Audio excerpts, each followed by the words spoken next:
Tamin'ny ankapobeny sy azo ambara ho ny zotra araka ny tokony ho izy ihany ny andavanandro mpiainan'ny malagasy teto an-drenivohitra na dia nisy aza ny fikasana idina an-dalambe na eo aza izany na ahitana fiainan'ny olona nivezivezy teny an-dalambe rehetra teny. Ny lamina ny teto an-drenivohitra na dia nisy aza ny fikasana anatanteraka diabe no eritreretin'ny ekipan'ny Alain Ramarson ho tanterahana.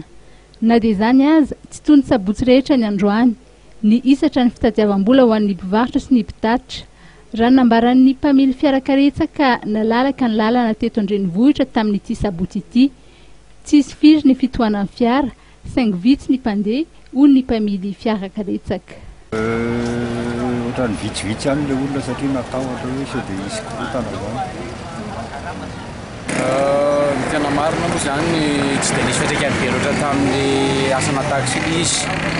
Somary tsy tena hoe nandalo aksa ville zany izy fa tany Vasakosy.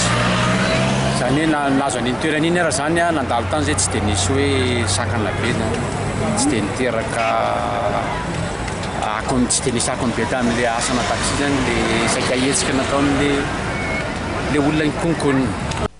Nanany mety isian'ny korotana ny mponina, vitsy ny mpandalo ary tsy nandeha ny tsena hoy ny mpivarotra etsy Analakely. No mazava ho azy rehefa misy hoe zavatra ohatran'ireny dia nampitsena raha tsisy mpandalo. Tena vao mera nitambatra vao metsy nisy satria ilay olona natahotra an'iny dia vao metsy izy mividy ilay entana.